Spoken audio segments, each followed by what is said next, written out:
Okay, so we're here at the game room of Vic Camp here in New Jersey, and Vic is going to tell us a little bit about his amazing collection of Gottlieb wedgehead pinball machines.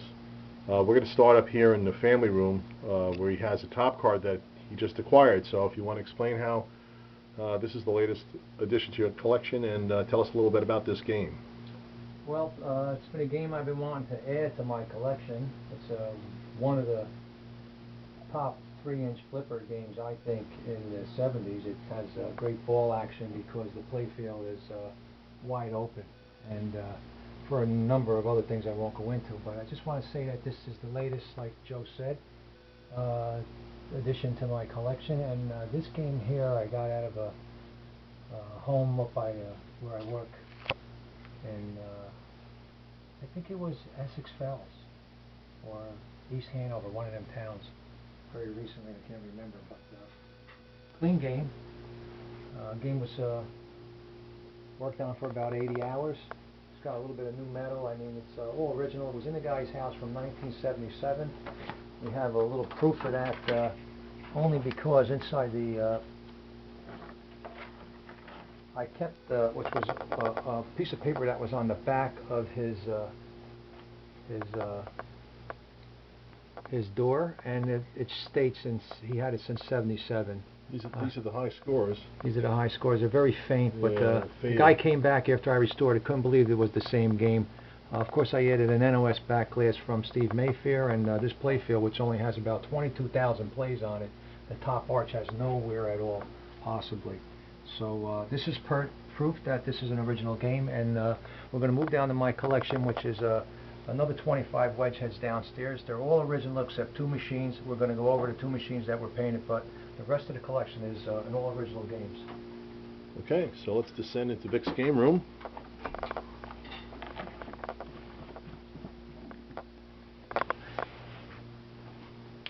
Let's start at the back.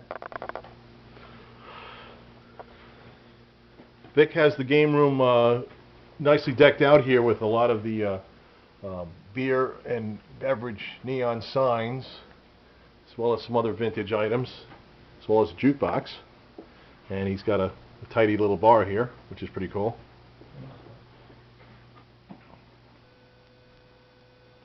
Okay, so Vic has his games arranged in somewhat chronological order. And the first one here is Gottlieb Showboat from what year? 61. This game, this title, I should say, not this particular game, but this title was a game that was in my grandmother's basement in 1963. I remember they got it, and I used to play it. I can't tell you, I got tons and tons of plays on this game. It's a wonderful player. No plastics, no slingshots, but a hell of a game. This game was a game I grew up with. It's not the actual game, but it's a great player for sure. And where did you get this particular one? Bought it at a show. I think it was Allentown, a friend of a friend, or I think you Oh actually yeah, knew someone. Dave Hetrick. His name was Dave Hetrick, Right. out of Pennsylvania. Yeah, okay. Now we move over. This is 61. This is 63, 1963 Gottlieb Sweethearts. This game, particular model or title, was my first game, which I purchased in 1969. My dad had promised me if I went to an all-Catholic boys' high school that he would buy me a pinball machine of my own and get me out of my grandmother's basement and away from playing the Showboat, which was just a couple of doors away from me. So, great player. I picked this game up, I think, out of Want ads way back, maybe 15 years ago or so. Today's date is 2013, so this game has been in my collection for a long time. This is one of the games that I painted. I painted a long time ago. It's probably... This game has a painted cabinet, and the North Star. We'll get to the North Star soon, but all the other games are original, and we're going to move on to the Buckaroo. And this one also has a reproduction back glass, right? Is that correct? That is true. The reproduction back glass is true on that one. Okay. All It's very difficult to tell. You did a good job on the paint, and the back glass is a pretty good repro, and the playfield, of course, is original, and the game plays like a dream. All right, okay. Moving on to the next game. Buckaroo, 1965 Gauntlet. This game came from Classic Pinball here in Clifton, Kevin McHugh. We made a trade. I had a nice high hand, and I had a free fall that I just had shopped out and had in my workshop, and we made a deal. I gave him 2 games and some cash. for the Buckaroo. Now you got to realize it's a high price game. This game is very sought after because of the backlash animation. And you did some work on the Buckaroo, but other than that, it's original cabinet, original backlash. All the games are original except Sweethearts and North Star. We move on to Central Park. That's probably the fourth Central Park I had. That Central Park was, I waited 6 years for that Central Park. It was a guy at work who was, I contracted him to work on my pneumatics in my large corporate buildings that I run. And he just said, you got to wait, my father ain't ready. And one day he called me up about 6.5 years later, and this was in what, like East Brunswick, New Jersey, or something like that, or? So, but the funny thing about it is, I just had gotten done getting a Central Park, and shopping one out. So I did all that work, and then this one came along, and I was all hopped up, and I sold the other one and made this one. This is a really nice model. We move over here to the King of Diamonds. King of Diamonds is a game that Joe here, who's filming this little video, him and I met on this game. I had a Bally high-low ace, was that it? And I had it in my collection way back when, maybe near 15 years ago, I would think. And he said he had a lead on a King of Diamonds, and if I would sell him my high-low ace, he'd give me the lead.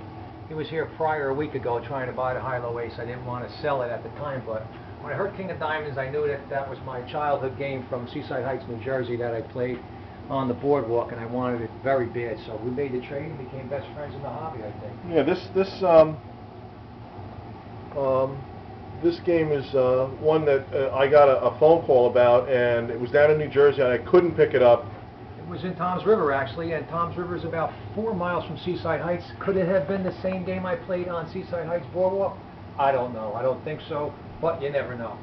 They made quite a few of these, but it's a beautiful game. Vic did some great work on it, and it plays super and looks great. We're over here on Bankable. Bankable, we have another story here with me and Joe. Joe is an Annaball guy from New York. Annaballs are, everyone knows that they are games that do not have replay meters in them, and they did them for a law purpose. Joe wanted the flipper pool, and I said, you find me a nice Bankable and I'll trade you the flipper pool. And sure enough, he dug down deep and came up with this Bankable from Long Island, from, what's his name? Joe Hyams, Winky. Winky. He guy always had, he had nice Cadillacs too, a couple of Eldorado convertibles under some... Winky was a shady character, but he had a few nice games every now and then, and we got this Bankable. He actually had it listed on eBay at the time, and I remember calling him and convincing him to take it off eBay because a good friend of mine wanted the game, and we'd pay him a fair price for it, and we went down and got it, and there it is. Here it is, and I got a flipper pool out of the deal. So Great. Now, over here at Royal Guard, we're going to head down the late 1960s aisle to the 70s. This is 1968.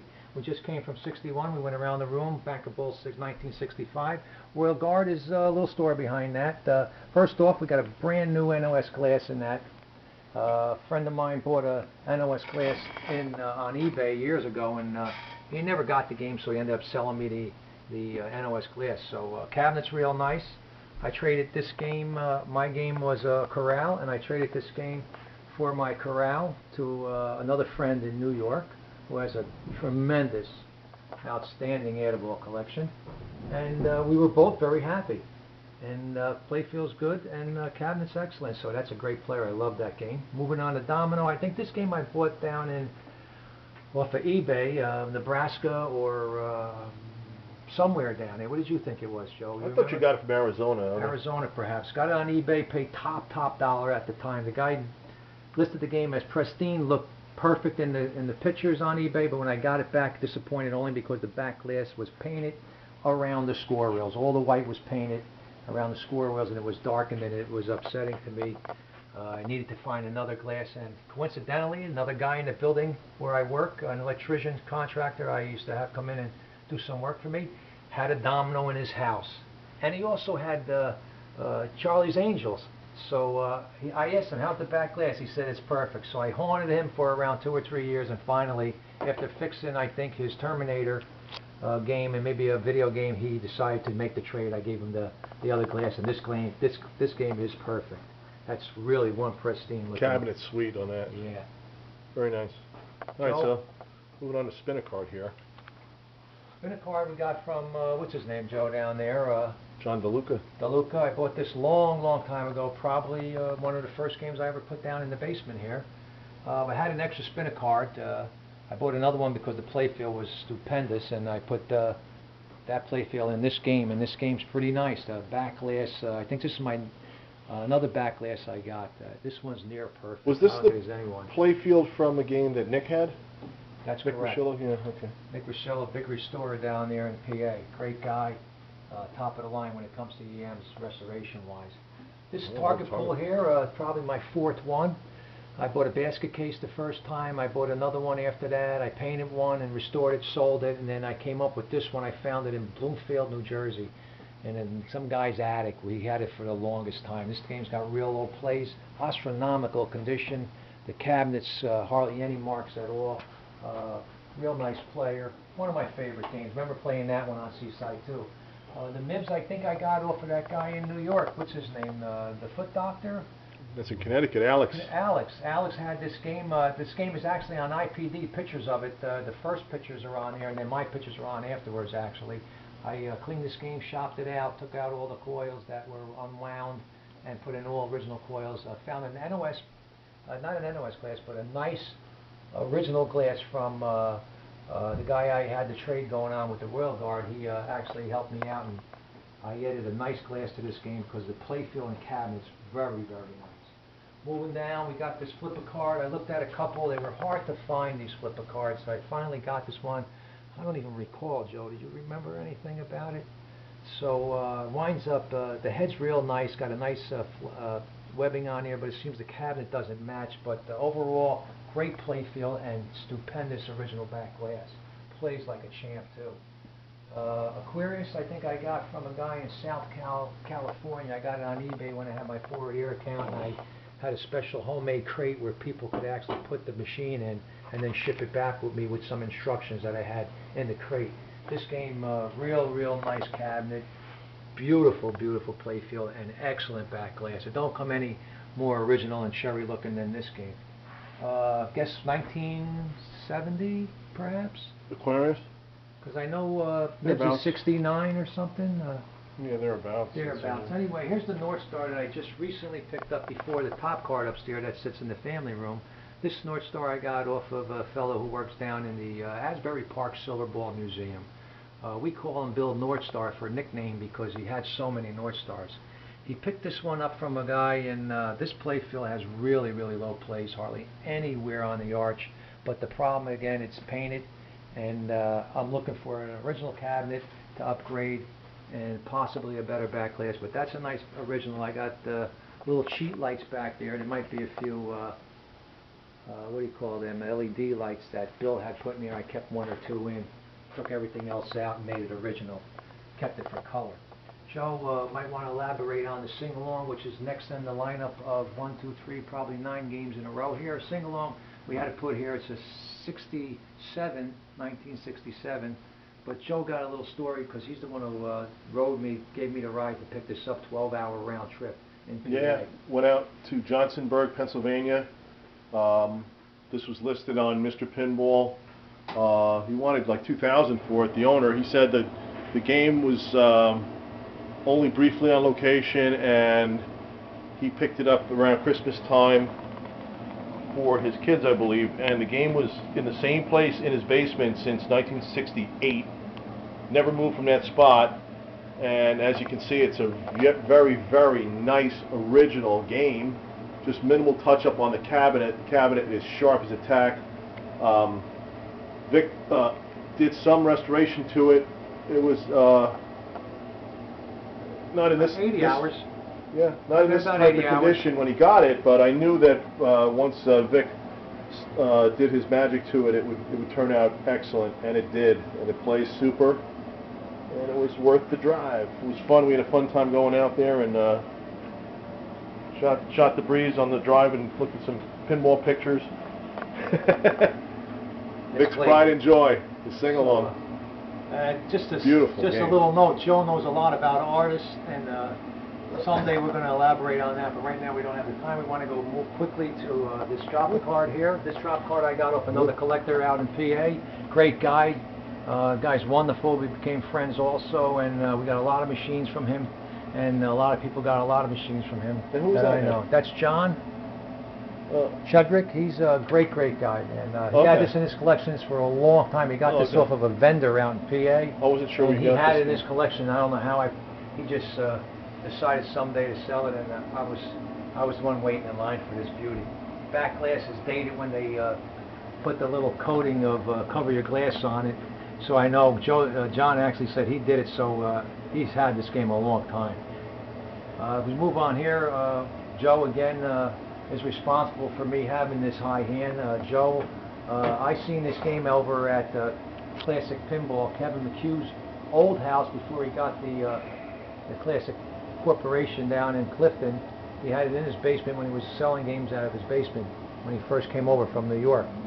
I seen it, but I didn't realize Joe had bought it, and Joe had told me he had it, and I remembered it. So Joe wanted a wood reel called Timbuktu, was it? Beautiful wood reel I had. Gorgeous game, and Joe decided to make the trade with me, and I was a very happy guy. I played this game. This was the last game I played in 1973 in the candy store where I lived in Newark, New Jersey. 73 I got my license. I was driving, so once I got my car, pinball took a back seat. But this is the last game I remember playing on route. We move over here to Atlantis, another game that came from a New Jersey collector. Ken Snow, great guy. He was here recently, about a week ago. I had a Thursday night fun night at my home here, which I have once in a while. And Ken Snow loves hunting down the games, but he likes selling them too. He doesn't like to really keep them. He doesn't have that much room, so he got this baby, and very low plays, 22,000 perhaps. I'm not even sure. I think it's 13,000 plays. Really clean original. And I actually stuck this in my 1992 Cadillac. I put the cabinet in the back seat and the head in the trunk. So as you said earlier, pinball took a back seat. This time, literally. At this age, yeah, the video craze was in the 1970s, and we all know that Atlantis is probably 1975, and El Dorado is in the 70s too, and that's why you get a lot of real nice originals like these coming up. You find more nice late 70 originals than any other game. The 65 classic Gottlieb animated wedge heads, they're pretty rare if you get them in cherry condition, like my Singalong and like my Central Park King of Diamonds Bankable, or even the Domino I have. So tell us about the El Dorado.